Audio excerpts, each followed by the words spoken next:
and bring me on, or are we all going to be on from the beginning? Hey, we're live right now, and we're going to be on from the beginning, and then I'll do an intro as everybody's kind of watching us here. And we use the audio. Those of you watching us live, as we just popped on here to YouTube, welcome. I'll do the intro here for everybody in a second, and we take the audio of this, folks, and you will be able to hear the audio podcast adventure of this episode over at look at the lower part of your screen at www.themichigan69podcast.com network, and on our front page there's a player. You'll scroll down, you'll see the Smp Paranormal Show, and you will be able to listen there. Also over at Red Circle, and if you look under the Unrestricted Paranormal at the Red Circle podcast, you'll be able to hear us there. And then, of course, we'll have this all over Facebook, because there's nothing like shameless tagging and advertising of your product. So we'll get started here. Everybody, welcome to this episode of the Smp Paranormal Show. I am Dan Holred, your host of the Southern Michigan Paranormals, right here in Kalamazoo, Michigan. Joining me is my co-host Jen G.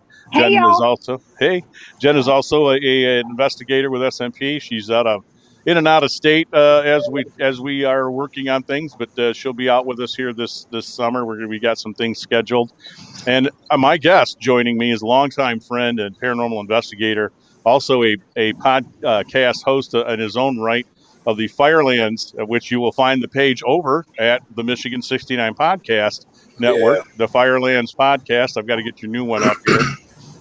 Jason SNYDER, longtime paranormal investigator and friend. Thanks for being with me. How you doing, brother? You know, I miss you much up there, man.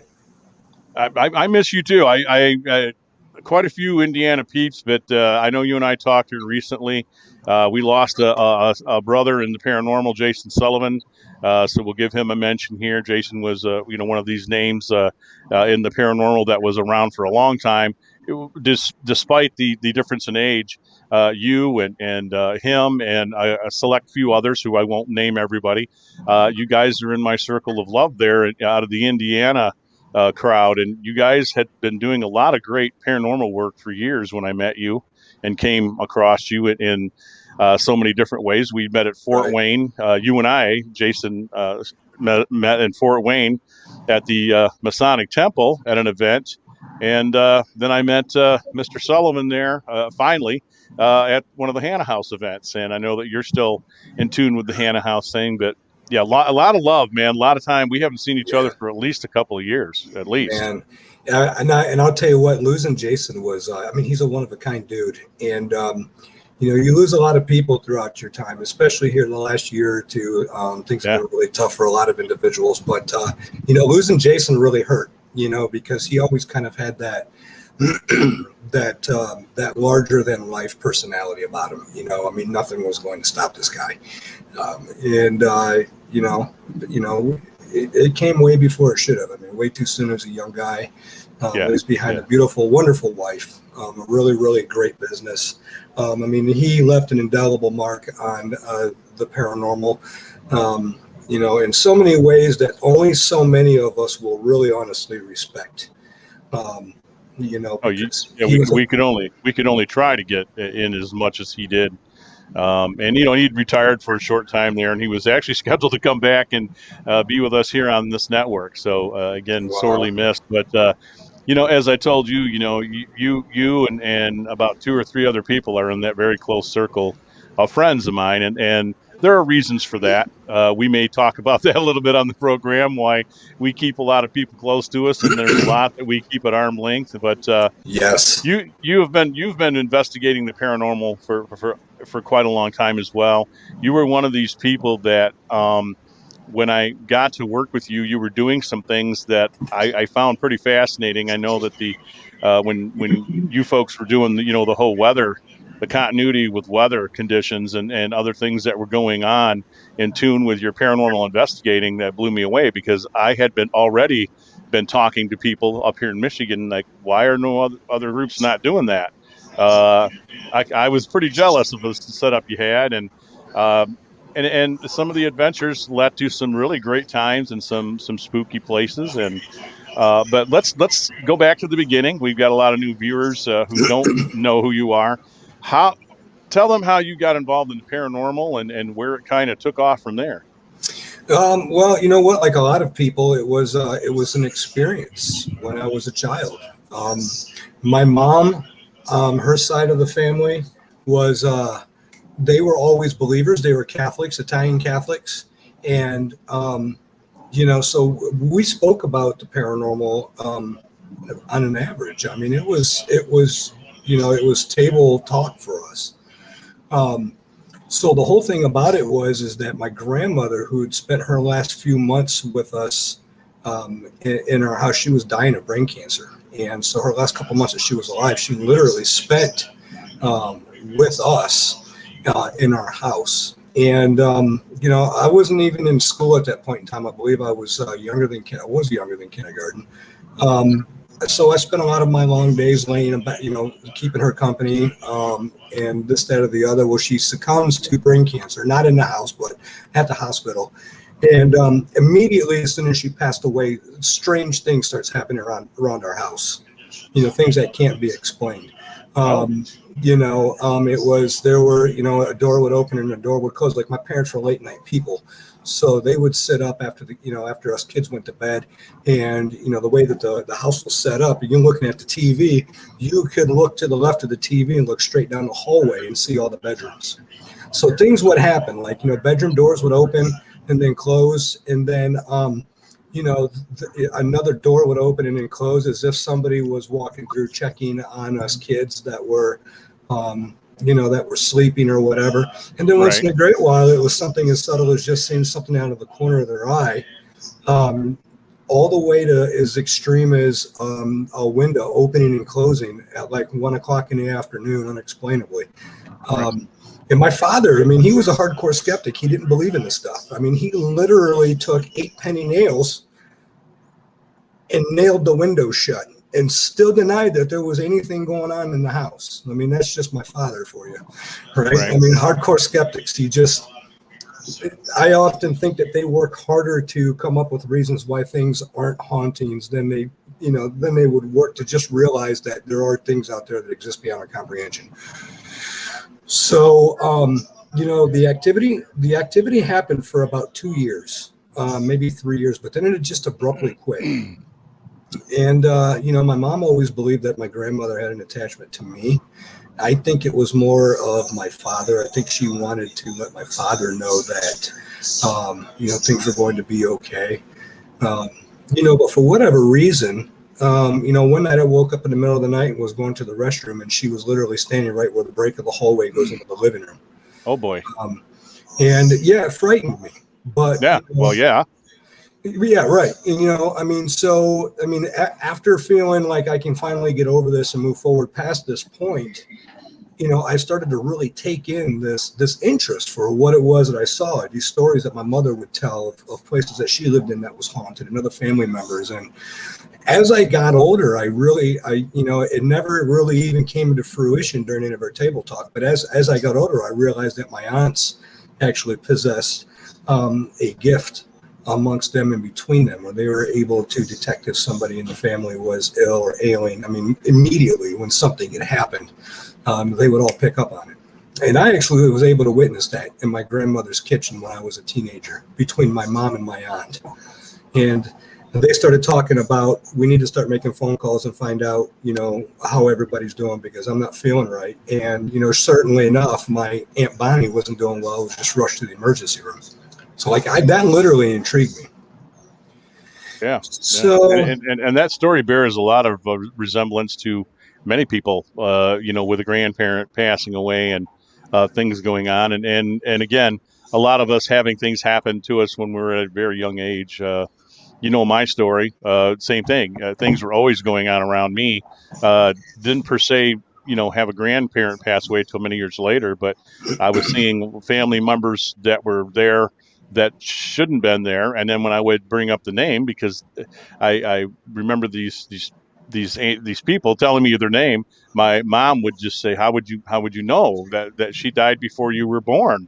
right. Think really weird things like that. So I'm just like you, we grew up and then had this interest in this as we got older and older, and I never really jumped through the hoop till I got much older, like you said you did too, and got really interested and then went after it from there. Yeah.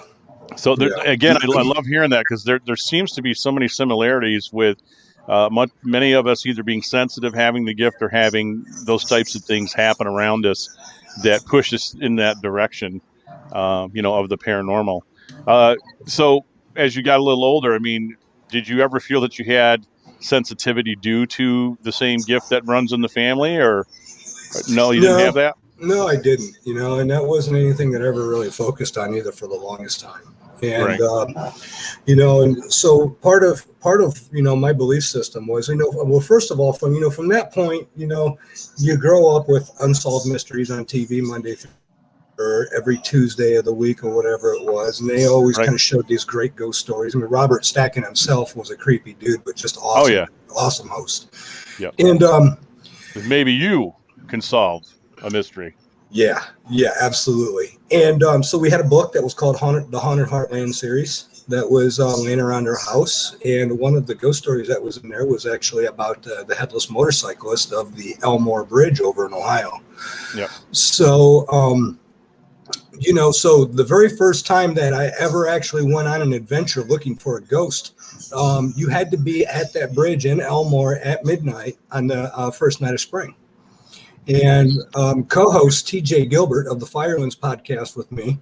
I think he was 14. I was 16. It was my first year legally being able to drive, and that's the first thing we did is we went out on the first night of spring, went to Elmore Bridge, and that was kind of like our first investigation. If that, that just tells.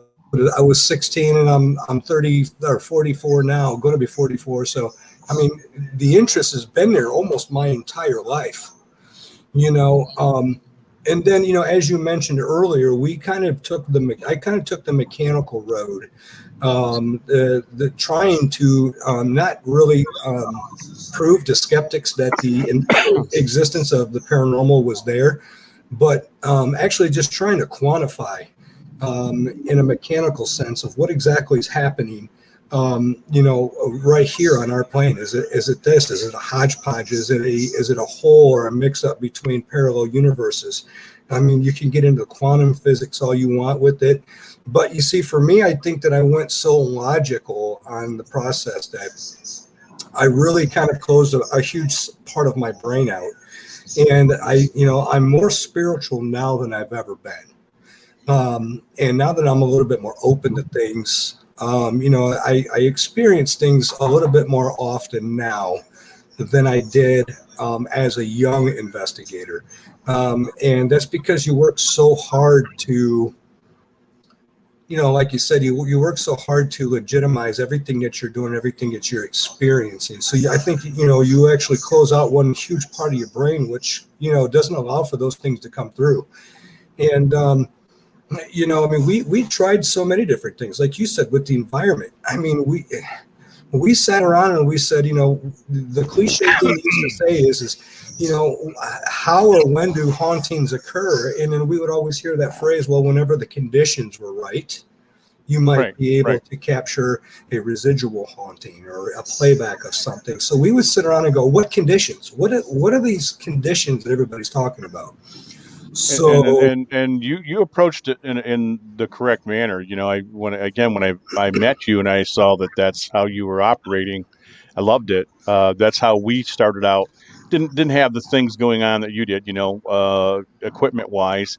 But I had a lot of thought process, in, like you said, conditions being right for when paranormal activity is at its highest peak. And I always felt that weather conditions played, well, I didn't feel that way. I mean, Hans Holzer, a bunch of people from way before you and I got into this have been talking about that for years, including lunar lineup, things that are happening, with our change of seasons. I couldn't tell you how many times I've given that lecture, Jason, to people at one of our tours. I start getting off on the whole Van Allen radiation belt, and people are just, they're lost. And I try to explain to them, yeah, I try to explain to them, it's like, well, there's some science that we think goes on, obviously, as explanation for some of this, that, when that radiation is hitting, we're most vulnerable in winter, fall and winter months, activity does ramp up. And when we were doing caseloads, we had a lot more things happen in fall and winter than we did most times of the year. And I felt that's because that radiation is supercharging all the ions and everything else that's involved, that we think are involved in this process, this ghost or haunting process, if you will, for them to be able to draw, and also whatever may make that veil even thinner for us. Right. And I'm kind of giving it the rudimentary explanation. So again, I don't want to bore everybody to death here on the program, but you were in tune with that. And the short of this is that I'm still like that. I think there has to be a lot of conditions, and you're in the right place at the right time. And a lot of what we get, I know you and I have discussed this, that we are amazed at some of the good stuff we get by accident, total accident, because we're trying to do something else, and then this happens. Right. And you know, I do want to give a shout out, because I do appreciate all the kind things that you said about my team.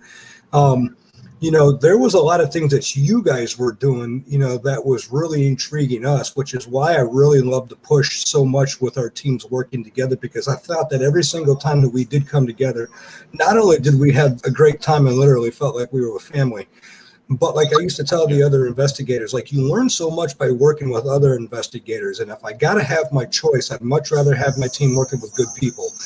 And I mean, you were lucky enough to have amazing, not only amazing people around you, but you had somebody like Deb. And I used to always talk about Deb all the time, was one of the best techs that I've ever met in this field. When it come down to understanding equipment and the nuts and bolts, I mean, she was so on top of it. I was jealous. She had so much knowledge. I conveyed that. I conveyed that to her when you had told me that before. And the good news is she has. It's almost like, you know, I attune it to Doc Holliday, where he'd say, you know, my hypocrisy knows no bounds. Yeah. So Deb had said that, well, I'm kind of retired. What she meant was she's semi-retired, and that if we get a good location or something goes on, then I'm to give her the shout out, and she's going to be out there with us again. So I will pass that on to her again. I'm sure she'll watch this, but I agree. She knows her shit when it came to IR cameras and the do's and don'ts and the ins and outs. And I got lucky with that. You know, I mean, we've changed our gearing a little bit now, where we will use those on occasion, but we don't rely on them as much. You know, I think all of us were in tune with that. We got to have the IR cameras, you know, but You're right, man. You're right. I had good people, and she was with me at the beginning, inception of this, and all the step of the way, as same as little Deb, you know, America's favorite snack cake. We called Deb Bresnahan Little Debbie Snack. Yeah. The quiet one. Those two girls, you know, they were very consistent and stayed part of the team from inception, and they put in a lot of time and hours and work. And as you can attest, again, thank you for the compliment. I pass it back to you too.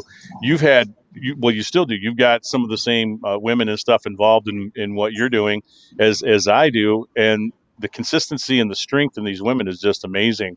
And they were there to keep a lot of what we did together. They did a lot of work, and it wasn't the Dan show.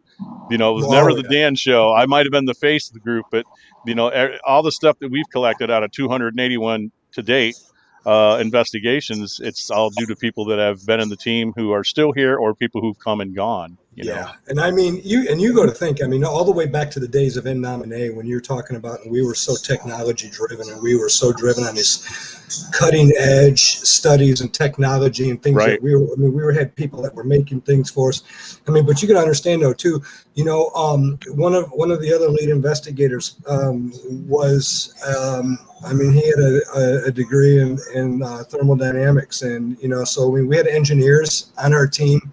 We had IT guys. I mean, we had a lot of very, very intelligent people that were more intelligent than me. You know, when it came to the paranormal, I think that I was the most experienced when it came to the field and actually breaking down and processing an investigation. But when it came down to thinking outside the box and making things happen, those guys collectively, along with everybody else on the team, it was, I mean, everything just clicked so well. So I was lucky enough to be, you know, like you said, surrounded by really, really good people. I still am today. Hey, what's up, Shane? Hey. Nice of you to join us. Hey, Shane. Sorry, man. I didn't mean to call out your guy. I just saw him pop up down there. I'm like, hey, how's it going? I'm here, man. All right, right on. So, The cool thing about it is, Dan, is that, I mean, I have more questions now than I ever did. But Me too, brother. Yeah. And I was just telling somebody the other day, somebody that was new in the field, and they said, give me one takeaway, from all of your years experience in the paranormal. And for me, I was like, gosh, it's just how much I've evolved personally as a person. Right. As you said earlier, you learned and now you've learned to open up even more.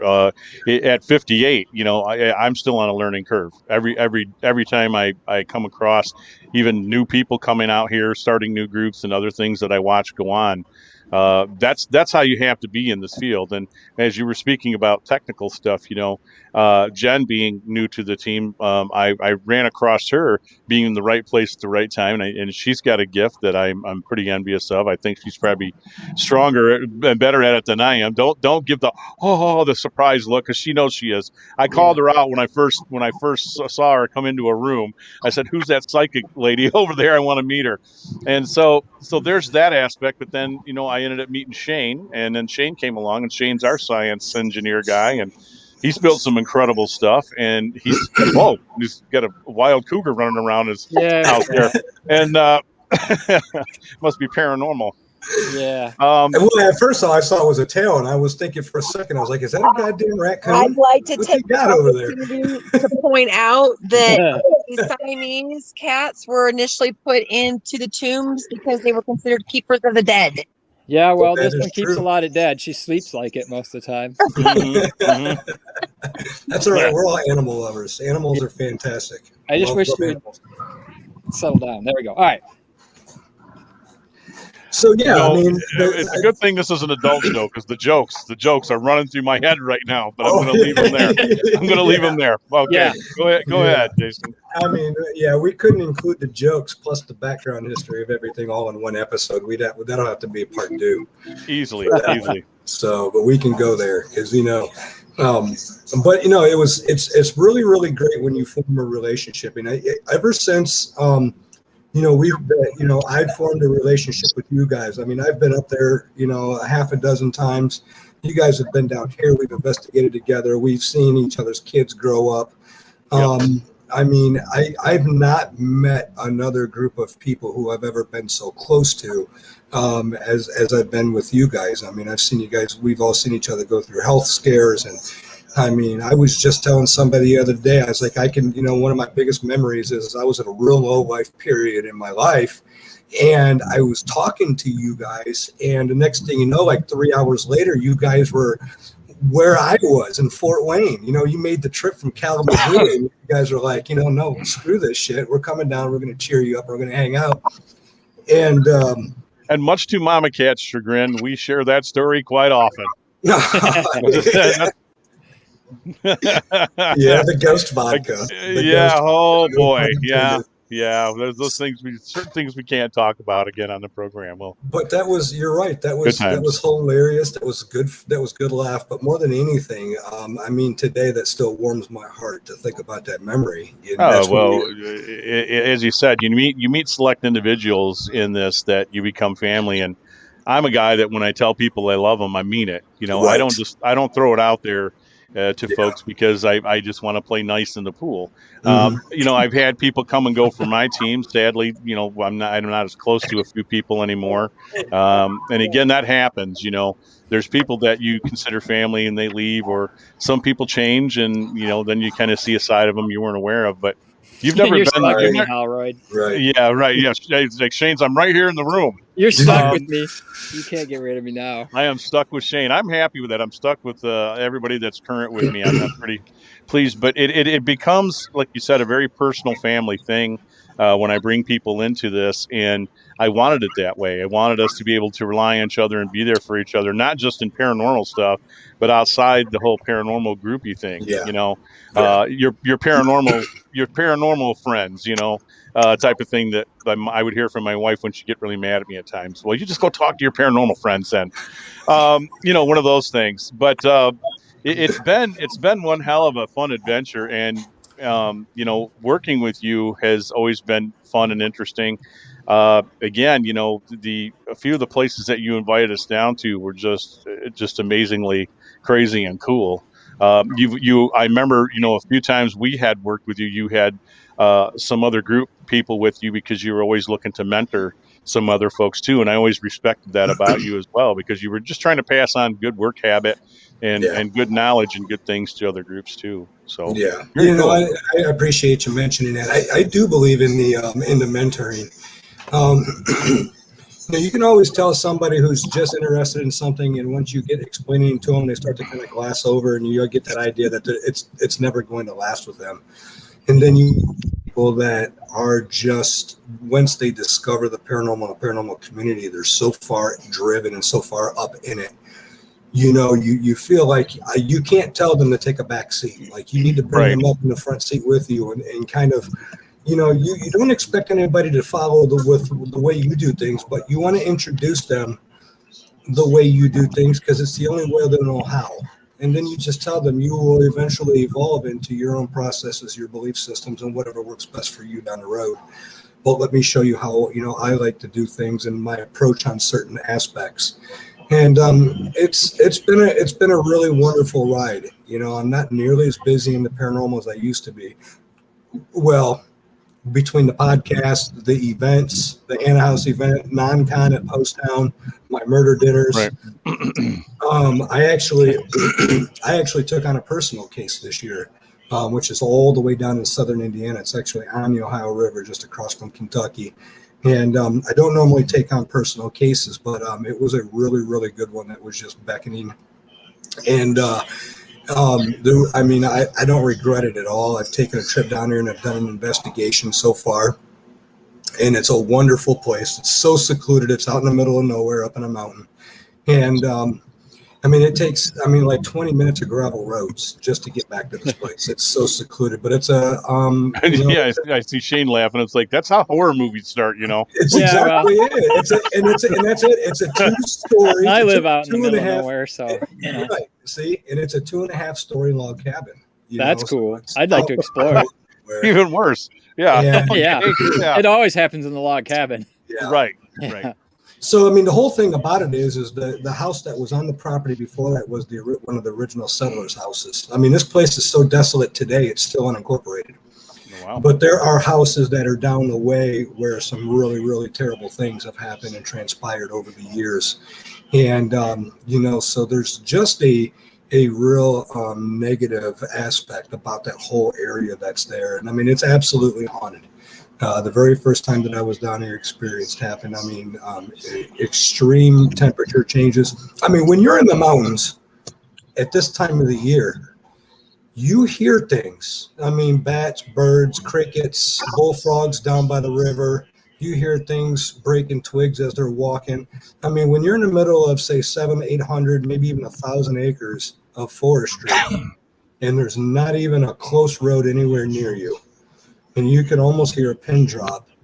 But, it's very, very alive when you get there.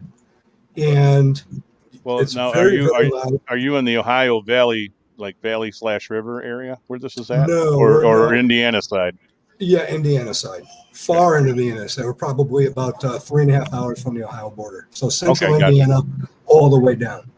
So when you get there, things were beautiful. Birds chirping. The place was alive. It was gorgeous. But then once night fell and we started into the investigation, it got really cold inside of the house. To the point to where it was colder inside of the house. We walked out. It was a lot warmer outside, even though it really wasn't that warm out. But, one of the eerie things that I'll mention is that the whole forest was quiet. Not a sound. I don't mean that it was quieter than normal. Not a sound. You wouldn't be able to know that there was a living creature within miles of it. And I believe you 100%, because when I stepped into that cemetery on Garden Island up here in Michigan, which is a Native American burial site, and it used to be a native village there, same thing. As soon as I got into the cemetery, I and the person with me noticed that all the birds in the creek, this is the middle of the day, and everything's just, there's nothing, no wind, no nature sounds, and so I know what you were feeling, because you stand there for a second, you're thinking, okay, I'm about to be murdered. Something weird's going on. Right. And Right. it's paranormal to the point where it does almost give you a little hesitation. You're like, what the hell is happening? Why is there no nature noises going on? Yeah, strange business. So I wonder if you had like maybe a Native American connection there. There definitely is. I'm wondering if there's burial grounds running, but right along the Ohio River, that's all Indian settlement down through there. Water areas, right? Absolutely. Yeah, and her lineage goes right back to the original settlers of that town. So the land's changed hands, but for the most part, stayed within her family for over 150 years.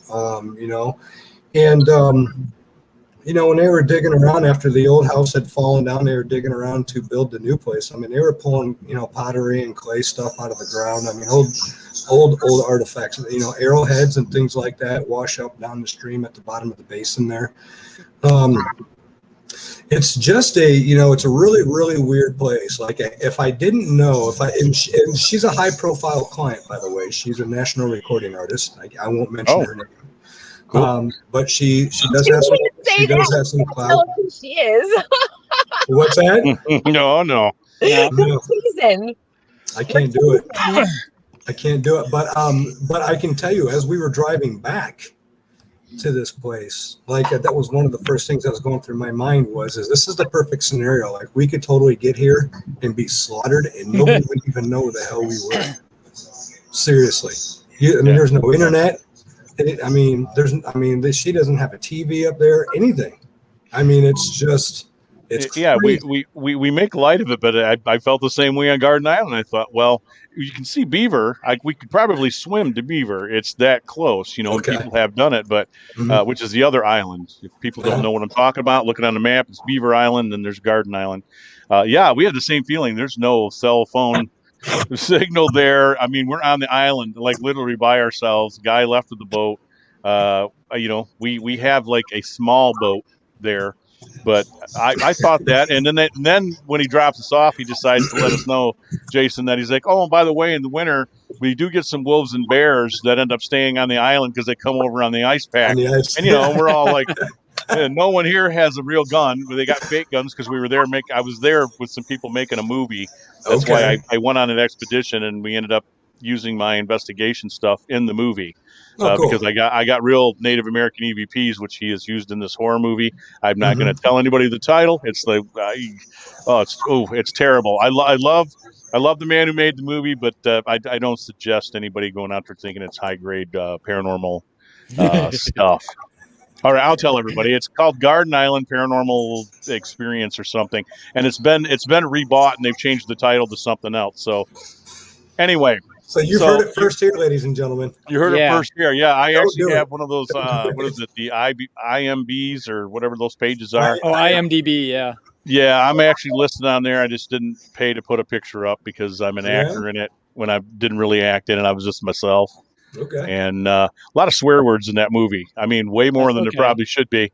Let's get off of that. So we're here to talk about Jason SNYDER, not me.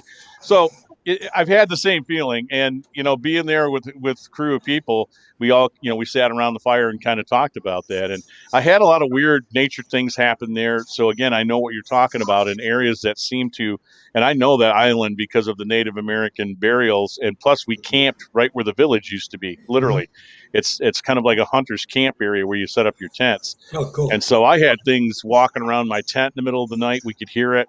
We heard something splashing in the water several times. So then you'd look at the water and it's like glass. There's no ripples. So nature is your alarm, when things are happening and then not normal things in nature are happening around you, you take notice. And I'm not going to say it's paranormal, but it's natural and supernatural, you and I had a really great incident happen between the two of us when we were at the Crouch. You remember that, because you were actually looking for some point in time from the field area over to where the barn was, where in the area where I was standing. But you were watching a shadow figure that was watching what was going on inside the barn. And you thought it was me until I walked out. I thought it was you. Was it? And you're asking me all kinds of questions. I'm like, no, man, I promise you, I was not just outside. I've been inside this whole time. It's like bullcrap. I'm standing in the middle of a cornfield, walking, going in and out of this door, and looking into a window, and then go back in the door, and I walk up there, then you come out, and I'm like, wait a minute, that's not the same height, or right. What was I looking at? Yeah. That was an interesting case where we had the rock thrown at me in the hayloft, and Randy was down below, and I've never seen a guy Randy's size jump so high in my life. And you were outside watching the crowd of people that were around a fire a little ways away. So it was nice that we asked you, did anybody throw something in the barn? And there was nobody. Yeah. There's nobody in that barn. Yeah. That was a great experience with you. We had a lot of weird things happening. When we Jason went to a tree and got Manny Hernandez over there, and then I came over where the railroad tracks used to be. There was this dead tree, and we're getting EMF readings off this damn tree. Yeah. and then so no power lines or nothing. And then we came back an hour or two later and nothing. Absolutely nothing. That is weird. That was a weird case, dude. That was a weird case. No, and not only that, but on that tree. Not only that, but a lot of things have kind of come full circle now, Dan, because when we first met was in a Masonic temple, and I was raised as a Master Mason in 2009, and then several years later after that, you also joined the fellowship or the brotherhood there. When were you raised? 3 years ago, actually 4 years ago. So, and now I'm the chaplain and still going strong. Good brotherhood. There's individuals in that group, if you will. People are themselves. You got good, bad, and the ugly. But I will say this, for the most part, a lot of fellow Masons I've met from all over Michigan and Indiana. We've had some come up from Indiana, some from Illinois, just great folks. And it's a good organization. You will get out of it what you put into it. I always laugh when the old timers, when I came in, were telling me that. That's the first thing they want to tell the new guys coming in. And it's true. I mean, if you put a lot into it, you're going to get a lot out of it and what you may want out of it.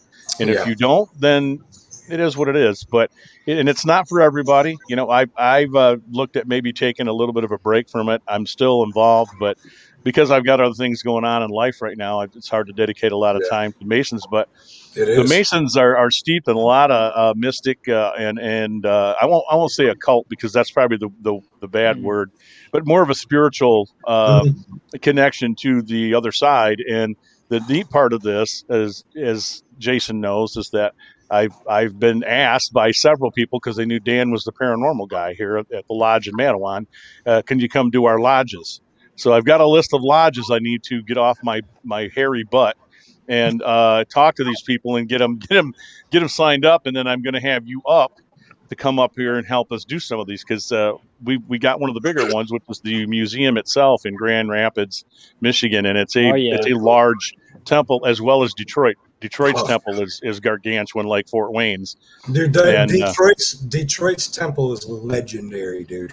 Very much so, and well, Fort Wayne too. Trust me, I've been looking into both, and going to use the people and the connections, but they're the ones that asked me. It said, "Would you come do the thing in Detroit?" And I'm, are you kidding? I'm not going to tell you no.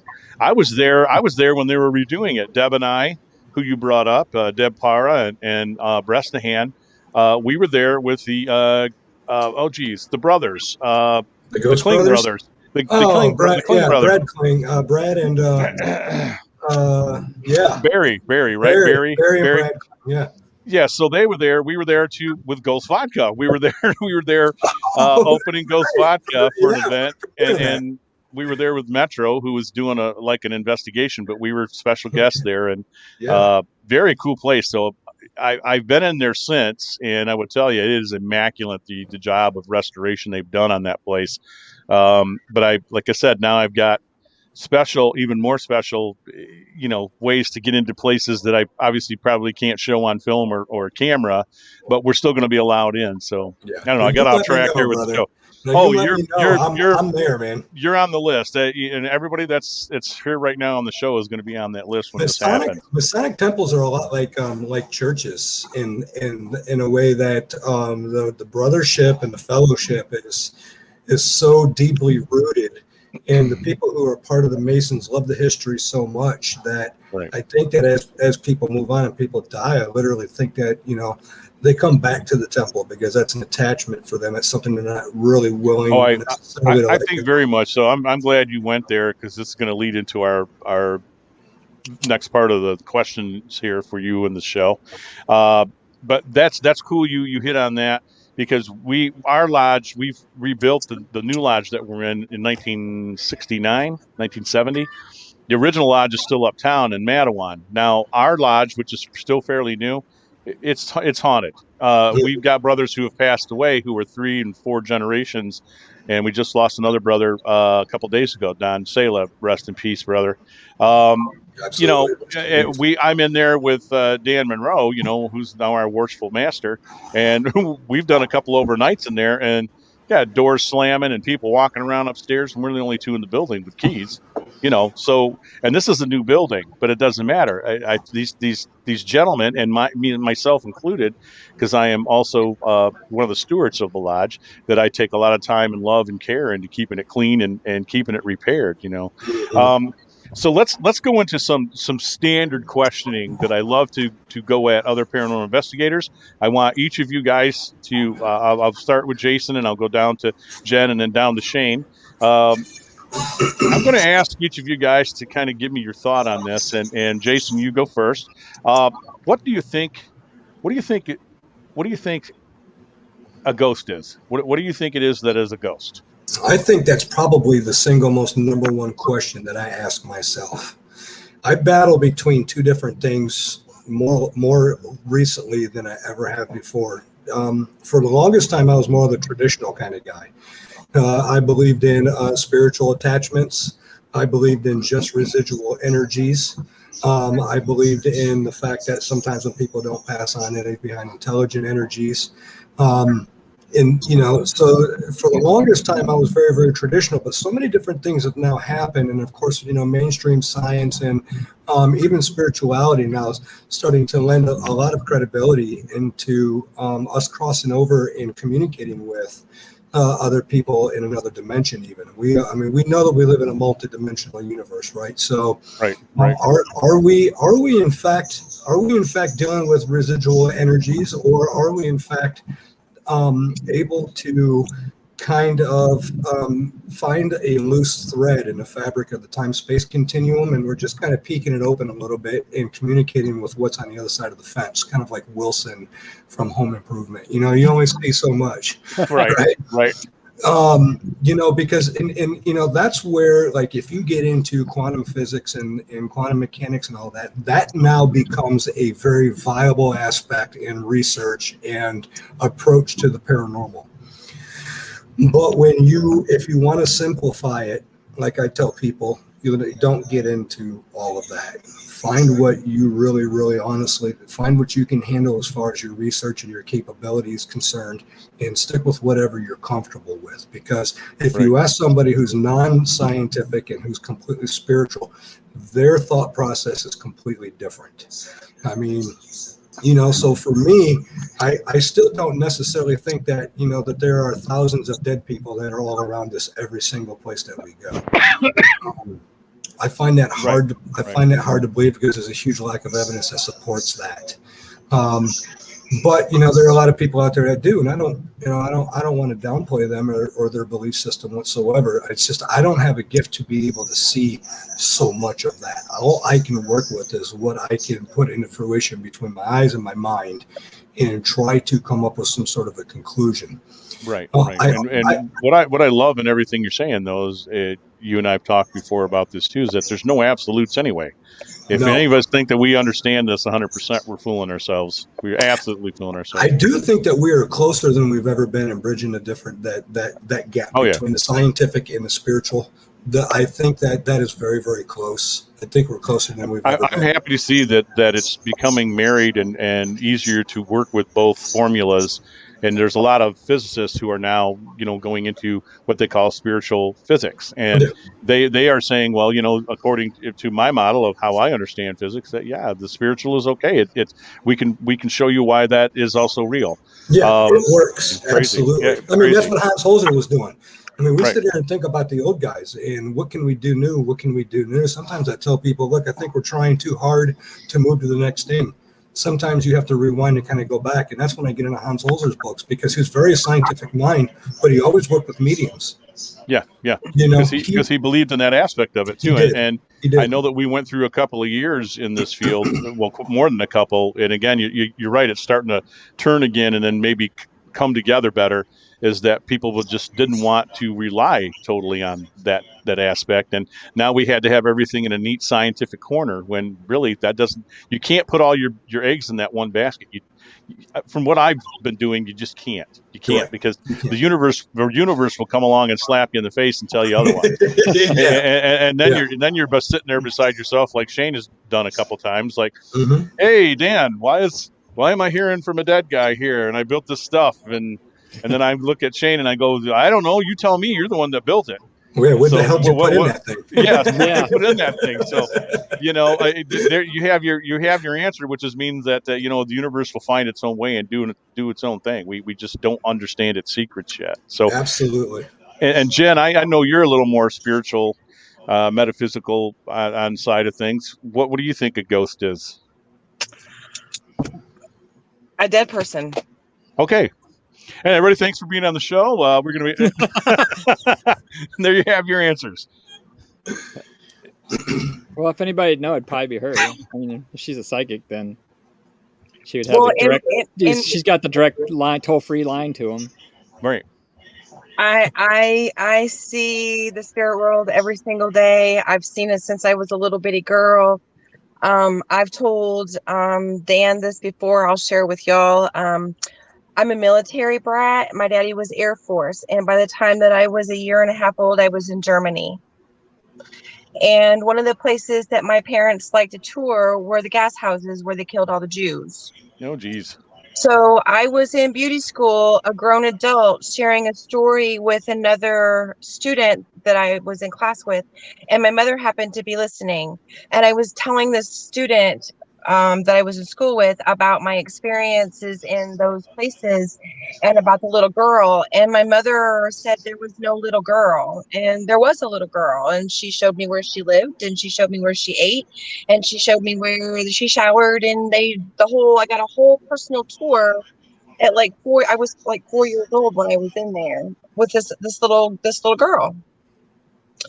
And then I was an adult when I was told that the little girl was not real. So this, I don't see them like you see them, like the movie depicts in, I see dead people guy where he would turn around and the whole back of their heads were blown open. Oh, yeah. See them that way. I see them. And in my experience, a ghost is a dead person with unfinished business and a message to relay.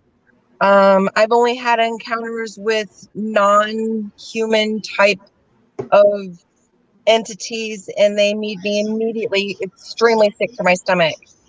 So in my experience, I don't know anything about quantum physics. I don't know anything about I know that there is a lab that's willing to pay a whole lot of money if you can make a ghost materialize in their facility. I know that guy.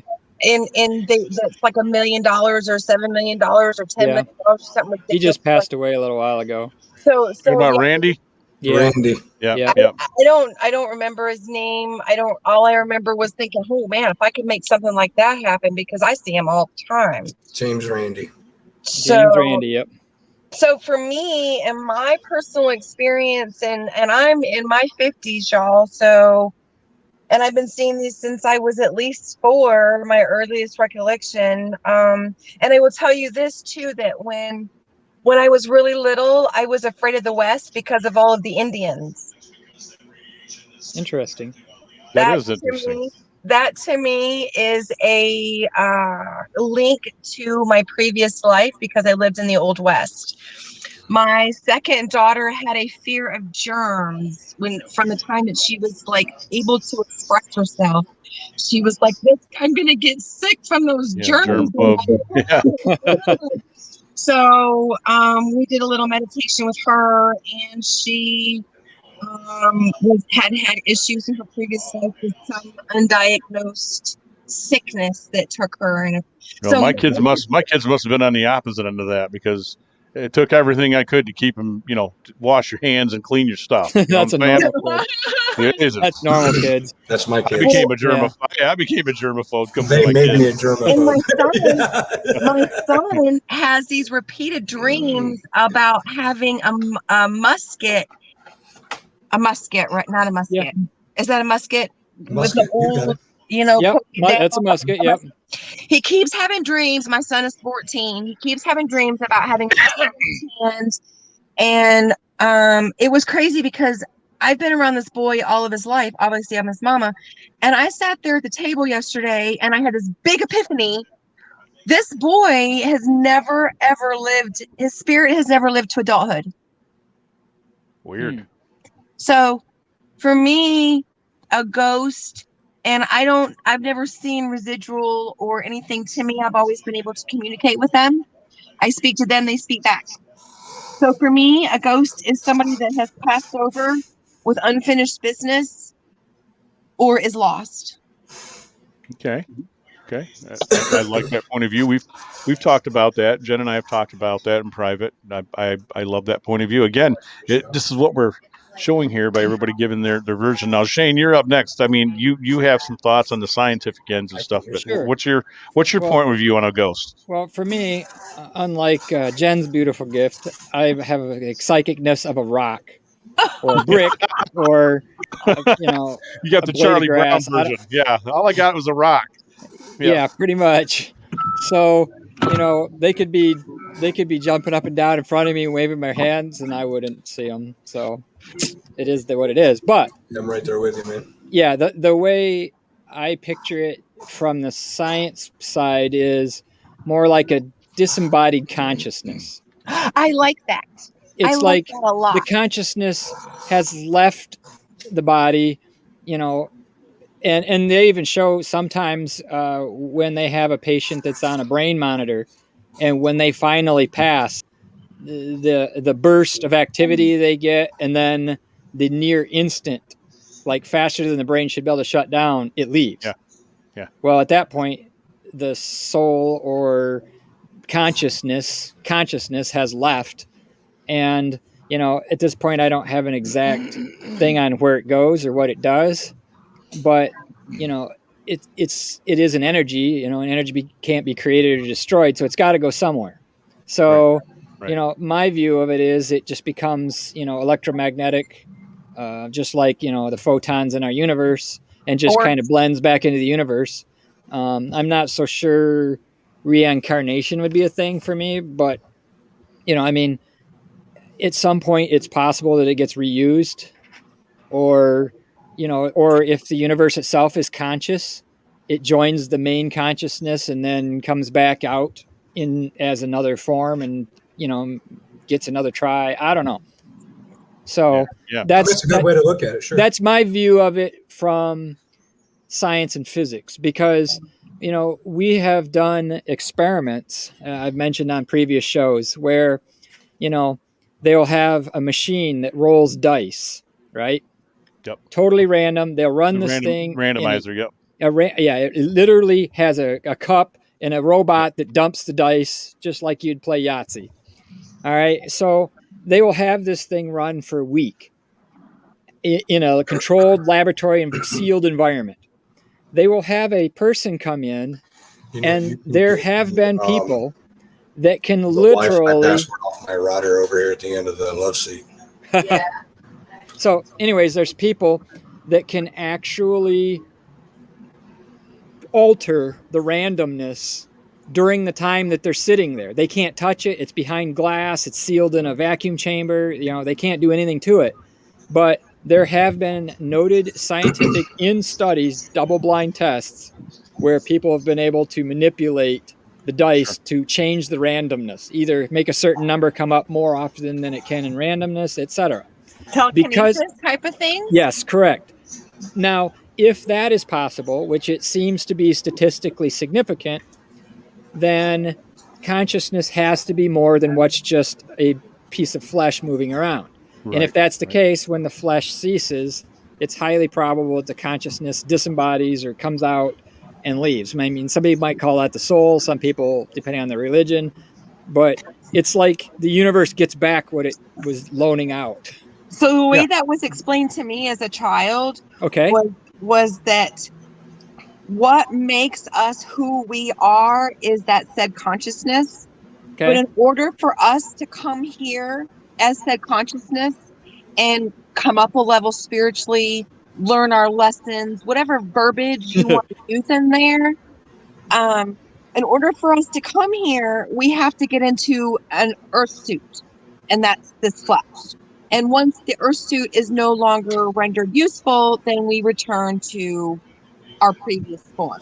Okay, so basically my theory is pretty close. Yeah. And you know, some people need to be giving them earth suits back. I'm just saying. Yeah. I mean, what is it? But see, hang on. This is where people like my son, when you look at people and go, what is wrong with you? When I looked at him the other day and I realized the boy never had a chance to be a man ever in any life that he's ever experienced. So he's like really, I don't want to use the word dumb.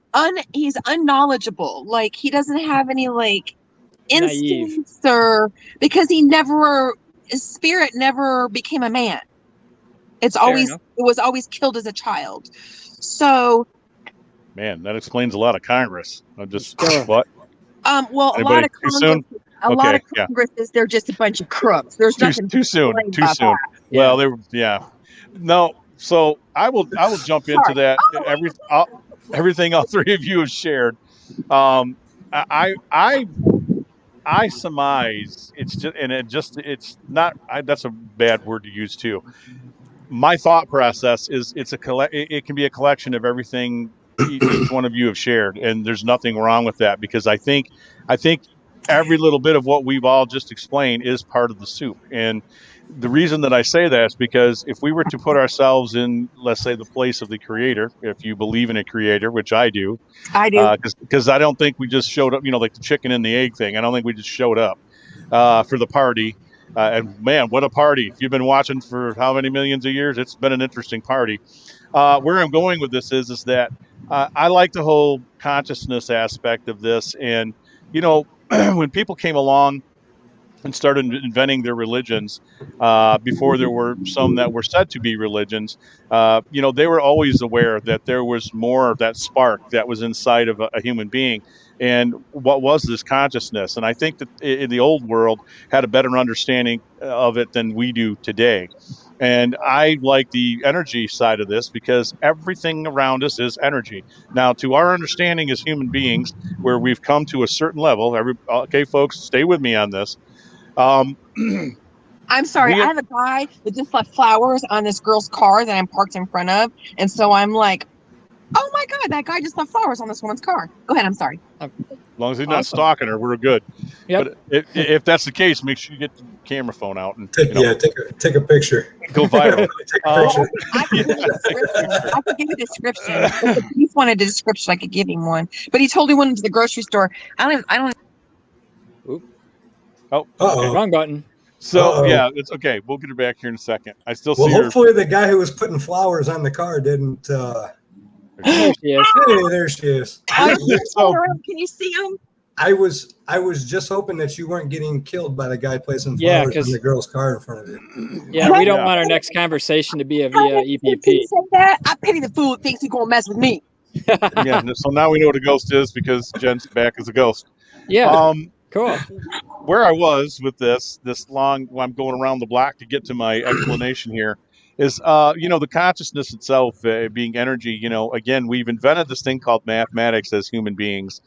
We also invented physics. Every aspect of our science, we invented this. We created this ourselves. Yes. So again, for us to at any time, I don't care how brilliant the scientist is or who you may be, to think that you understand it all due to your process because physics says this and physics says that, or math says this, math doesn't say that.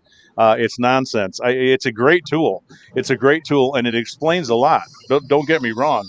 Sorry, my phone's going off. It explains a lot. So, where I go with it from here is that there's more going on out there. And again, if we really stand by the standard we've created as physics, we understand that everything's energy, vibration, and frequency. And we know that because we've proven that in scientific labs for hundreds of years. And so, we are this amazing machine of electromagnetic, static, charging and firing and energy. Everything. Magical. Magical. We're magical. Beings are magical. Thank you. Oh, I thought you were just describing me. Thanks a lot. Oh, I only have magic after tacos. Yeah, we all have magic after beans. But I got deep there. But it's but what I'm saying is that we are obviously, I think, everything around you is in motion. Everything around you is moving. Our perception is that things are solid. They really aren't. Everything's vibrating. Everything's moving. Agreed. So I agree that we've shown through studies, as Shane alluded to, that when people die, something happens. People are still losing the same amount of material when everybody passes away too. That's still a very valid scientific point. It's not something paranormal people made up. It happens. There's no explanation for it. Well, as I said, maybe that's what we do. We turn into this thing called the ghost. And I'm of a mind that things that I've worked on, that I have come across things that seem to be intelligent. They respond. They try to communicate. Whether it's ghost or parallel universe, I have no idea. That's another thing that we just really don't know. I think I've come across residual things too, because doing a submarine, I've recorded a 4-inch deck gun going off down below in the captain's quarters. And when I played this for the man who owned the submarine, who's a World War II vet at the time, said, "Hey, that sounds like a 4-inch deck gun when you're below decks and it's going off up top. Why would that show up on your recorder?" And my answer was, it's residual. It's something this thing is encapsulated some sort of energy, and sometimes these things just replay again due to when the conditions are right. Certain conditions, correct. Well, that's how psychics can lay their hands on stuff and be able to tell you this, that, or the other thing, is because the energy that is left behind on said item, whether it be a cannon or a piece of furniture, a book, a dress. Right. Sure. That's why a lot of us, look at antiques and we ask people in some of our process, like what kind of thing have you brought anything old or new into the house? Because we had a theory, and it's not my theory. This is stuff again that's been going on 60, 70 plus years, that some of these things, some people become attached to things, or these inanimate objects. There's a possibility that there's an attachment to it residual wise too. We just don't know. So I have a set of German dishes that were purchased while my family was in Germany, and I had a paranormal investigation team in my home, and there were German voices around those German dishes. That's cool. Did they stand at attention when anybody goose stepped in the house, or no? That's rude. Too soon? Is that too soon? That's too soon. That's too soon. No, she's right. She's on. No, from now on, you're going to probably just want any comment that comes, you can be like, "Yeah, that's probably just too soon right now," and just not even say it. Well, you know better than that. We all know better than that. Yeah, we know that. Out there, mild suggestion. No, she's right though. She's right, because we did the LST 393. Shane was there. Now, prior investigation in this World War II landing ship tank that was used at Omaha Beach on D-Day, and there had been German prisoners of war kept on this vessel that were brought back and forth during operations. Some of them were SS, the worst of the worst. Yeah. And we have a couple of EVPs that are in German. And nobody was asking anything in German. We were asking questions, and some German language showed up. So again, I think depending on whatever's going on, again, the cool part is we're talking about it. The cool part is we're sharing these experiences, because, as you said, Jason, early on, you think that you've discovered and opened, or you've answered a couple of questions here and there, and more doors open up now more than they ever do. And I find that too. I think we've gotten some answers over the years, but I still feel that we have so much more to learn. Now, matrixing is a thing that I brought up not too long ago in a discussion with some people. And there's some new words. There's brand new words floating around, and I'm not going to produce them or say them here on the program. I always stood by the matrixing word usage, and that was that our brains are designed audio wise, visual wise, to recognize things that are familiar because it struggles to identify. Right. It's almost like a fight or flight thing with our brains, Mhm. and Which the is the biggest reason why they use the Rorschach test Yes. in Right. psychology, the ink The blot. ink blot. Yeah. Because if you're firing on all four cylinders, when they show you an image that looks like something, it could look like a butterfly, it may not exactly be that, but they say, what do you see when you look at this image? Your mind should be telling you, well, that looks close to a butterfly to me. That's the way it's supposed to fire. That's just the way we're programmed. You're absolutely right about that, Dan. Yeah, Yes. and we talked earlier about Jason Sullivan, who passed on here a little while ago, one of our brothers in paranormal. I got one of his information videos up on his page on our network that he discusses that. He covers that. And, that's one of the things I really try to teach, if you will, to try to get some of my new people coming in, because again, I was following examples of books I was reading. Again, Hans Holzer, listening to a lot of Coast to Coast AM with Art Bell, and having a lot of these great investigators, Ballinger and Warren and all these people who've made a name for themselves, who've been around for a while, who were trying to instruct a lot of us to say, listen, you've got to unlearn some of the things that you normally do in order to really get past the process of misidentifying, pictures and things that you spot in video. And it is tough. I got to tell you, it is a tough thing to really program yourself to realize that may be happening, and then you got to take all the steps to eliminate the possibilities in order for you to in order for you to really look at something and say, holy cow. Now, one of the best examples I have personally is that picture, what I think is my father in the upstairs bedroom window, and there's no matrixing going on there. I mean, you see a person in that photo, and I took all sorts of steps to try to produce that. I remember we were on an investigation with you, Jason, let you talk about this, when we were at the school that had suffered a fire at one time. It became a community center. I'm sure you remember the school, and I believe that's the one that had the interesting little fire training place inside of it. Yeah. And Yeah. Oh man, yeah. yeah, Good and so gosh. we had a couple of my people wanted to get on a ladder outside on a 2-story window. I don't know if you remember, because they caught that orb in the upstairs classroom. Yeah. And you and I were like, no, we're not. Nobody's getting a ladder out. We're not climbing up there to go and read, because obviously there wasn't anything from outside causing that. Right. But that's kind of my point. We try to not matrix, but it happens, and I see so many new people and groups still coming up, and they just throw up all of this stuff.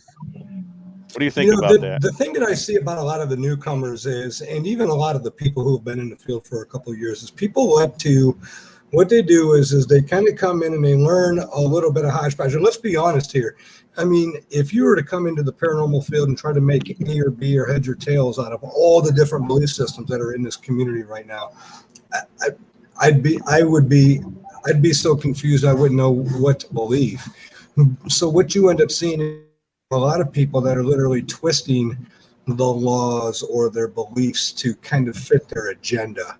And to me, I would much rather come off an investigation and much rather say, we debunked a few things. I really honestly don't think that this place is haunted. There's no legitimate activity going on and things that I can't honestly say makes me feel like this place is haunted. I'd much rather walk away from that than walk away from scaring a client and thinking, oh my God, well, we got all these orbs all over the place, and you've got faces in the wood grain on your woodwork, on your floor, and your house is inundated by Native Americans and demons, and yeah, or Jesus appears on your breakfast, your morning toast. Yeah, look, I just like this client that I just took on his personal case. She said that she had contacted a paranormal team before them, and she had showed them these pictures of orbs that she had, and it was just dust. And I was able to recreate that and show her this eventually. But she sent these pictures to them, and the first thing they said is, "Oh my gosh, you need to call a priest. You've got demons." Oh, yeah. And yeah. This is a woman who lives alone on the top of a mountain, so it scared the daylights out of her, You know what I mean? And immediately what just from the photographs, once she talked to me, it was a 3-hour conversation with her, and she was explaining these things. So immediately I was able to kind of put some things to rest for her and make her feel better about some things when I was actually able to explain these. But when I actually got down there too, I was also able to recreate a lot of those things that she had concerns about, and was able to show her exactly what it was, which worked out great. But then there was a problem. Then we actually had legitimate activity. Right. Cool. Been there too. It's really, really hard to, find legitimate activity, capture voices. Here's things that are, not being able to debunk it, knowing exactly what it is. It's a disembodied voice. It's trying to communicate with us from another room. You can clearly hear us having a totally separate conversation across the house. Now you have to go home and you have to say, hey, look, you've got some options here. What would you like to do moving forward at this point? Do you want me to come back? Do you want to learn a little bit more? Which she does. There's been some things that have happened, and it's been kind of tough for her a little bit down there, but she's a trooper, and she's dealing with it really, really well, which is the best case scenario for somebody like us who are 7 hours away from somebody and trying to handle a personal case. So it's always good to have a good sound-minded client to begin with. Well, and she found the right person too. I mean that very sincerely, because I know you take it serious when you're going out to help people, as we did when we were doing private investigations. We've stepped away from that now. Bob and his end of the team, we are still open to it, but we stepped away from a lot of that because I'm going to take a quick break real quick because we're already an hour into the show. We're going to take a quick break, everybody. We're going to talk more about that when we come back. You're listening to the Smp Paranormal Show with our special guest Jason SNYDER, co-hosted with Jen G. Say hi, Jen. Hi. And Shane Feek, our engineer scientist, resident scientist in SMP. You're also hearing us here Sunday night. You're listening to us on Unrestricted Radio. Do yourself a favor and download the Unrestricted Radio app so that you can listen to our show Sunday nights, 9 p.m. Eastern Standard Time. You can also hear yours truly on the Big Dog Show on Saturday nights at 7 p.m. We talk about anything from boobs, beer, rock and roll, sex, you name it. Boobs, beer, rock and roll. Hey, it's a place to be proud to be an American, a man and a woman, and everything else that's fun, but lots of rock music. And you're also hearing us over here at the www.themichigan69podcast.com network, the Paranormal Now Network, Live Radio 1, which is still out there and being run by our good friend Deb, who we talked about earlier, Deb Munoz Parra, who is now my shared in-law. We now have a shared grandson. So, I mean, things have come full circle. So we'll be back for more right after this. And we are back. We didn't go anywhere. I tell everybody, we just tell you that. We're still sitting here staring at each other, but thanks for staying with us here on the Smp Paranormal Show. I'm here with my co-host, Jen G. and Shane Feek, and our guest, Jason SNYDER, investigator that I've known for quite a few years. It's got to be well over. I think I met you in 2008 or 9. I want to say 9. Yes, so sir. It's got to. So we're talking 13 plus years. Easily. Yeah, pretty close to it. Yeah, absolutely. Crazy. And it's been a great ride, man. Seriously. Right. But when we left off, we were talking, folks, about, finding the right people and the right teams, and you have to be careful. I would tell anybody out there, you can go on and Google paranormal groups all you want. You will be shocked at how many are defunct now. We've stayed the course. We've had our growing pains as well. And but you've got to find people who are going to come in there, and they're going to come in there to do the best they can for you as an outside observer. And if you ask people to come in your home, you've got to be open to them giving you their honest and open opinions. Now, again, that's if you get the right people. And if you have it, then, hey, you know where to go. You can get a hold of Jason SNYDER. You can get a hold of SMP. The one thing that we were touching on there is that fear factor, the fear and the reality of paranormal things that happen with people, because, their mindset, as you said, a lot of people that have this happen and they want to get a team to come in and check things out. I really try to focus with our team to prove that you actually have the activity first. If there's something else you want to follow through with after that, depending on the client's belief, their religion, their belief, which is another thing that you have to talk with them, and you got to sit down with them, try to find neutral ground with it, and reaffirm that 99% of what I've experienced in these 14, 15 plus years doing this, that there's more beautiful stuff going on with this than there is anything demonic chasing you out of the house. And Right. because we allow our own thoughts sometimes to integrate into scaring the living hell out of ourselves. So that's the fear aspect. And, the last thing you want, as Jason said, that team will go in there and like, oh, you need to move out of your house. That's a demon. And these are some of the same people who we would meet at these conferences all over, and we still meet them, that they're telling us they do exorcisms every other weekend. And I still laugh at that. I'm like, no, you're not. No, you're not. It's cool that you think that. I mean, when you got a team that walks up to your table and doesn't know what your infrared cameras are, but they got 16 photo albums, full of Polaroids and pictures, and they're all orbs, and they're telling you they're ghosts. I mean, it used to be that we'd be really courteous and kind, like, oh, wow, yeah, okay. Now I'm like, oh, well, that's interesting. And then, change the conversation rather quickly, because I don't want to be rude or mean, but I'm not even that diplomatic anymore. So I had a guy that I've known in the paranormal for a while, and he came up to me at a conference last year and said that he now joined the ranks of demonology. He was a demonologist. So I kind of jokingly started to chuckle. I'm like, so the power of Christ compels you, huh? And he says, yeah, I guess you can say that. And I'm like, well, it's too bad the power of Christ couldn't compel you to go pay your child support, you loser. Get the frick away from me. Yeah.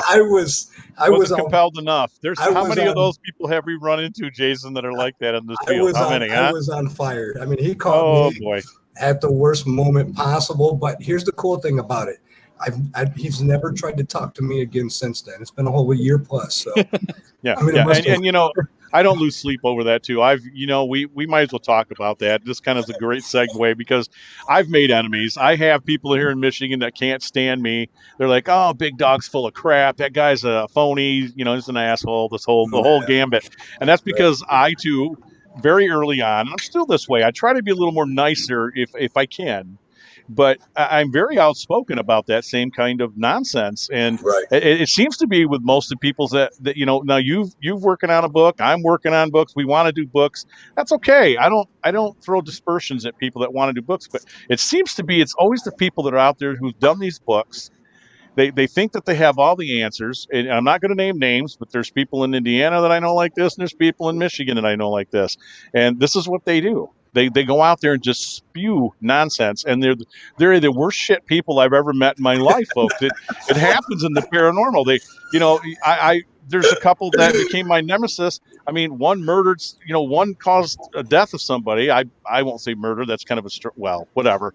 And then the other one is a convicted, domestic abuser, and then married the person that was throwing him in jail. I mean, it's just, you can't make this stuff up. And then you meet others who I worked with them, and then you see them outright making things up and lying. And then you're sitting back here thinking, I really want to maintain a friendship with some of these people, but oh my God, you're like, what? I can't have this attached to me. And some of them were some indie people, Indiana people that I became friends with. And then when I saw that, all we're about is being on My Ghost Story and TV stuff and, everything else. And listen, if you want to go out and just do events and you're honest about it, I don't disperse it, because I do events. Right. You do events. Yes. We do things but I promote the shit out of them.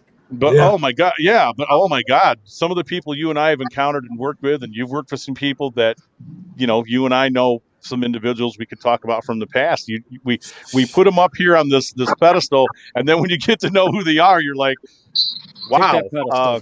They're like the little army guy that you go to set up on your shelf, and he just keeps falling over. Yeah. You know what I'm saying? Like, you put him up there and it just falls over, and after a while you're just like, and you just kind of lay him over on his side and just let him hang. It's the paranormal elf on the shelf. Yeah, it's scary, man. See, that's the whole thing with me and doing events now. I've had to play that diplomatic role, and I've got to be open to everything and everybody, and I don't hate that. I really don't hate that. I love the diversity in the community, but me too. To be completely honest with you, I got to get away from all these different events that I do, because I just can't handle it anymore. The newer people that have come along are, God, what's a good way of putting it? They're crazy. Yeah. Oh yeah. They are crazy. They just Sorry, that made me I'm cough. That was sorry that, funny. you know what, 10 years ago, saying something like this would have been a no-no in the paranormal field, but I've got Well, nobody to please. I've got right, a lot of but friends, so Jason, I'm good. we still believe in unity. We know it's possible. We Yeah, make efforts right. to still do it. That's why the Hannah House thing, you're still continuing. You know, some stuff with that and some other events. I do the same thing. Listen, we are courteous. We know when to be courteous and cool. But like you said, there's this whole group of people that are in crazy land, and he's not exaggerating. And they will tell you all sorts of stuff, and you're sitting here thinking, well, they, you know, I think I used to react. I think you and I talked about this a couple of years back that we used to react, and Deb made fun of us because she's like, "Yeah, I'm Jason Snyder and Dan Holroyd. Don't you know who we are?" You know, we actually would get that. I actually would get that way sometimes. I'm thinking, now listen, we've been doing this long enough. We've been out here. How do you not know who we are?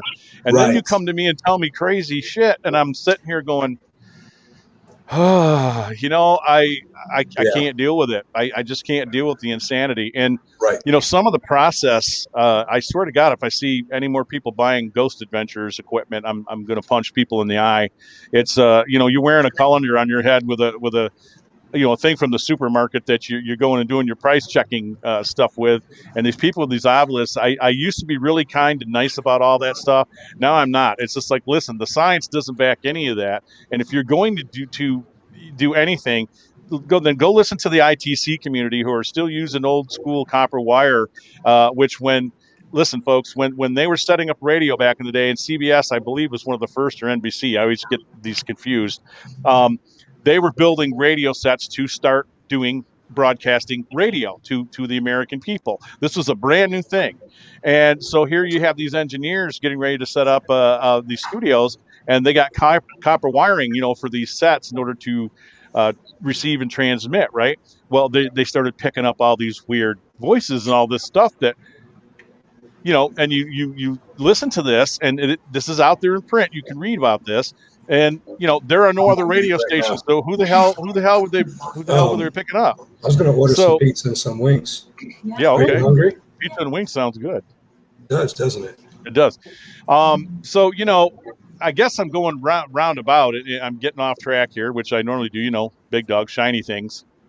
Um, Dude, so that's totally me, by the way. I'm the one that's always like squirrel and off yeah. to something Well, completely different. I want Shane to speak on that too, because like I said, you know, there's reality to what you can do and not do. I think with some of the things that we do as groups, and like you said, there's so many people that just they still sending me these orbs. Now listen, I am a friend. I am a friend of Dr. Michael Lynch, and Michael Lynch has an explanation about what he thinks, you know, the real orbs are, because I do believe there's a percentage that are unexplained. Okay, I'm not Yeah, saying every one absolutely. of them is something Absolutely. that's not real, but Yes. all the stuff that you and I get sent, we're just like, you know, if I had hair, I'd be pulling it out, dude. Mm-hmm.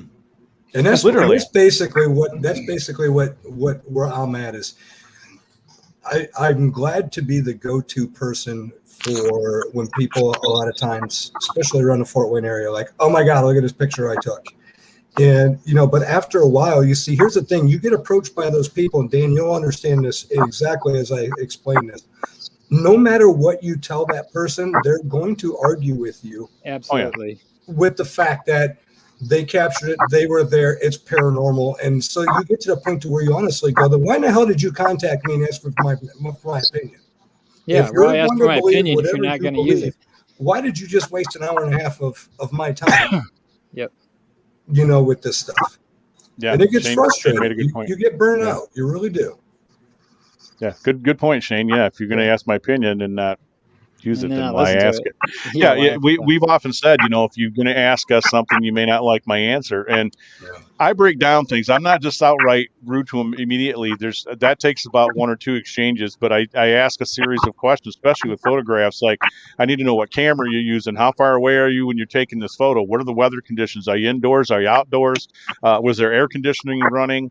There's a 15-foot rule with digital photography. Let me tell you why that is. If you don't believe me, you can go Google on Sony cameras, and it'll give you the rundown of why cameras do what they do and what they don't do. Right. I've taken black and white photography. I've used 35 millimeter cameras. Listen, I know a little bit about what I'm talking about here. As far as some of the newer stuff, no, I'm still learning.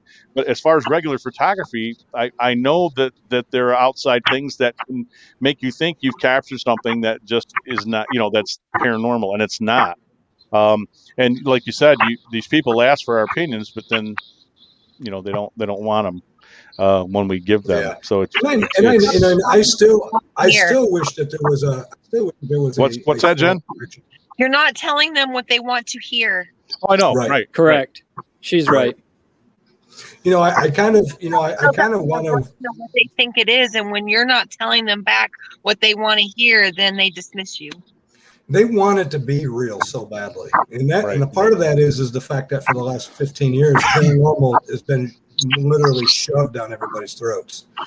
I mean, it's become pretty trendy too. Like everybody wants to be like a paranormal. Oh yeah.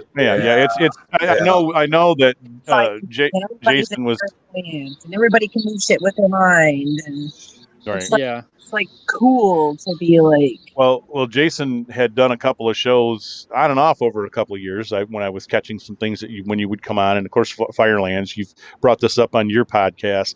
That there was a point where we were all thinking, well, it's kind of if everybody can see me, the paranormal was kind of doing this downdraft. The popularity had peaked with Taps. They went off sci-fi. Now it's going on the down. Well, we couldn't have been more wrong, because Destination America and a few other things that were on the outskirts there, A&E wasn't going to let this die. And so, new shows came along and utterly ridiculous things came along, and it's kind of stayed at this peak, and now we're back up. It's on the rise again. And I think the Paracons is, and I want to caution people, like I said, I'm not telling you to stay away from people's things, because I don't want you to do that, folks. Okay. But be aware of the ones that you're attending. What I noticed too, in talking with Jason and Shane and Jen, I've talked with Jen about this too, her being new to the field, with this stuff, is that they've turned into like para-circuses, and you'll have a lot of people, and yes. I was part of this too. When I was coming out and being asked to come and speak with John Tenney and stuff at certain events, I always felt weird about that, because I thought, and Big Dog Holroyd from SMP is going to be there, and I'd laugh. I'd be like, I am nobody. They're going to get there and like, who? Dan? Right. No, they know John, because John's done the circuit. He's been around, And so what you see more of now I can really sit in the other side of the chair and say, well, now I get kind of what I was laughing at myself about, was you have people that are up and coming like, world-renowned psychic Ray Stevens, and you're like, who? And he's in my town. He's in my town, or he's in Michigan, and I'm like, I don't know who that guy is. Yeah. And they go to these things, and they turn themselves into superstars, and then they bring in people and they charge money. So I think that's cool, in the sense. Here's where I got to explain this. It's cool in a sense, because you get to go out and you're still meeting some people who are into the paranormal, and you got to take the good, the bad, and the ugly, and you got to formulate some common sense out of all these people you meet. And you'll meet good groups and bad groups, and good speakers and psychics. And there's a ton of, like you said, of psychics, mediums, all this other stuff. Mm-hmm. But then some of them have turned into, well, as long as we get all the TV people in here. Now, Jason, I want you to speak to this. We've done events, and we know that the reason that we've had TV people at our events, I've had paranormal cops at one of mine. You've had people at yours. You're good friends with Keith Age. Keith is a name. He's known. We do that because we know it's going to bring bodies to the door. I mean, I'm just going to be honest. We do that because we bring, correct. We're going to bring in people to our event, because we want to make some money on our event to use with whatever we're going to do it for, charity or whatever. Mm-hmm. And I'm cool with that. But like I said, there's a lot of them that you get some of these guests, and I see some of the people that they're constantly having at these events. And I'm like, well, how many times can you go see the same person tell the same story, but then change the parameters of the story? And then you're still not getting wise to the fact that these are TV personality people. Some of these people are actors. They're not actual. I don't think that they really produce anything that's hard for me to say. Or if they were a quality investigator, they threw quality straight out the window once they signed on to a network contract. And we know that right off the bat, that number one thing when you're working with networks is that they reserve the right to make anything that you produce for entertainment purposes, and they automatically own the rights to it. So you're kind of screwed. My personal experience with those TV things is much like wrestling in the 80s. Oh yeah, WWE. Yeah, it's just a bunch of fake crap. It's kind of like the team that I was on when you met this me. girl. They just drum this shit up so that they got some drama for the camera, and it's just all a bunch of fake crap. It's gotta be script. I love it. I love that girl. Because Jason and I both caught hell. I remember a couple of years back saying stuff because I made a comment one time doing a lecture at this Chinese restaurant, and I said, "Well, I don't know if he remembers this or not." So I do. That was a great place, and it was like deer in the headlights because I'm talking about things, and then when it comes to questions from the people in the audience, it's all about these places that are local to them. And I'm like, why would I know that? I'm from Kalamazoo, right? But what was funny is that I remember saying, "Well, what the paranormal has turned into," and I remember saying this, and I said, "Now, before I say this, I want everybody to know that I live in a manufactured home park or a trailer park, okay? What it's turned into is that the majority of you are out here are the same people who watch the wrestling, and you are the trailer park fans." And man, I thought, holy hell, there were people that the day after, that's the only thing they heard, and I got all this hate mail on my Facebook stuff, and Deb's like, "What the hell did you say?" And I said, "Well, you know what makes people angry the fastest? Do you know how to make someone angry the fastest? Tell them a truth they don't want to hear. Right. She's got it right. That girl. She got it. Tell them a truth they don't want to hear. They're instantly pissed off. So the only reason why you caught a bunch of flack is because you struck a nerve, Danny boy. Well, I used to do that with a lot of people and start fires. We've both started a lot of fires. Science versus religion fires, hater fires. I mean, just. Well, listen, I don't have a lot more time on with you guys tonight, just so that you know. So we're gonna have to close this out soon. But we're good. I definitely want to come back on again because you and I have done 2-hour shows our entire time that we've. He can't stop thinking about the wings. Yeah, he's got food's what he's got. Wings on the brain. I had. Well, he does. Jason does. I have natives. I have to feed. Natives. Restless natives. Yeah. Like myself. You go. I was hot off the time clock when I jumped on here. Yes, he is. He's a hardworking man. All of you guys are. So that is a date. We will come back and do a part 2 to this series. We'll call this the ins and outs of the paranormal field. That's what we'll title this. I want to thank you for being with me. I know we never get to everything we want to discuss on here but I think that the raw and the negative stuff has to be discussed. I think everybody still steers away from that. And they do. It should be talked about. And we can still you see how we laugh about a lot of it. Like I said, there's a lot of crazy out here, and we deal with a lot of it in this field. And but thanks for being on with me, Shane. Thanks for coming in, and Jen, thanks for being here. It's been far too long since we've done an SMP show, huh? I know.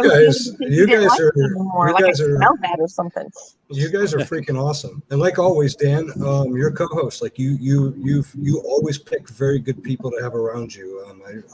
I like Shane. I like Jennifer a lot. So thanks. As soon as you want to put this. With us.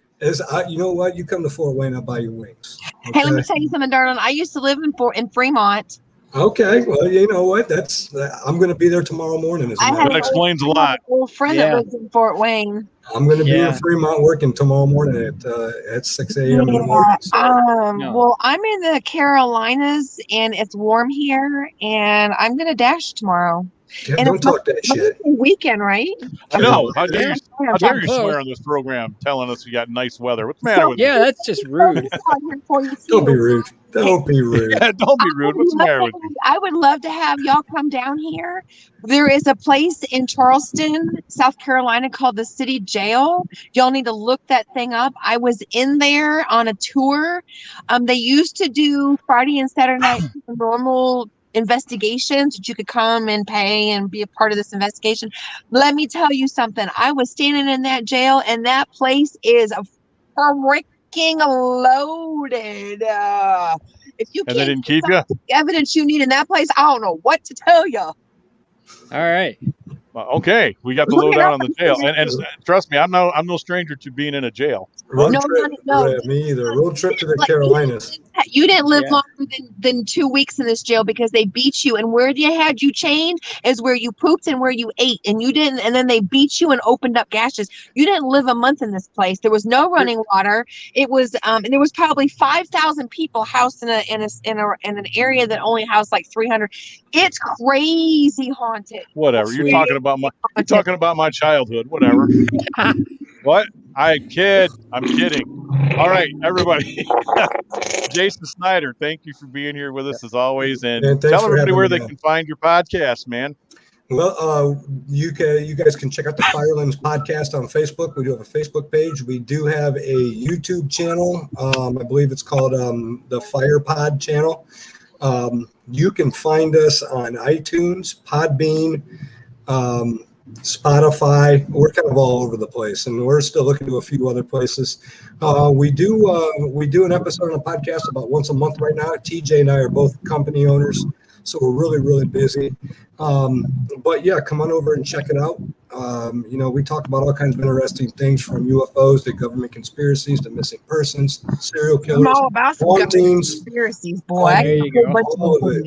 We really get into it. So, so check it out. We do have a lot of good guests coming up, and I do thank you guys for having me on the show tonight. You guys have been awesome. Dan, as always, you're a gracious host. And let's not wait too long. Let's go ahead and turn around and put something in the books here in the next couple we will. Sounds good. We'll do part 2 here very soon. Yeah, and I'd like to have you back on as well. So yeah, it'll be a lot of fun because we never have enough time to get into the nitty gritty. But everybody, thanks for listening. You've been with us here on the Smp Paranormal Show, right here on the Michigan Podcast Network. Now, Michigan 69 Podcast Network. I do want to remind everybody they can also. Michigan 69 is important. Trust me. 69 is important. And you can find the Firelands podcast over there on that network. They got their own Nobody's page. heard of her after the 69. That's all their stuff. Right. Yeah. That's all they hear. 69. Give them a click. Give them a click on their page. Go see what they got. I'll get his newest episode up. I know that you had a young lady on here, your last podcast. I will work on that in the next couple of days. We'll have your newest one up there, but you can see some of their older podcasts. We also have the Sullivan Vortex. That is our memorial to our friend Jason Sullivan, and you will find a lot of Paranormal 101 and some of the Midwest haunts to Jason. He's going to be sorely missed, but never forgotten. And you can also hear us here Sunday nights, unrestrictedradio.com. And I forgot to mention, I'm wearing the hat, one of our sponsors, which is Gun Barrel Coffee. Okay. You've had the rest, drink the best, gunbarrelcoffee.com. It's owned, roasted and put together by veterans, and proceeds from the sales of the coffee and other items with the guys go out to veterans, as well as hendersoncastle.com. Go give them a look. All right, we'll see all of you out here on the other side of the veil next time on the Smp Paranormal Show. Guys, thanks for being here. We'll see you soon.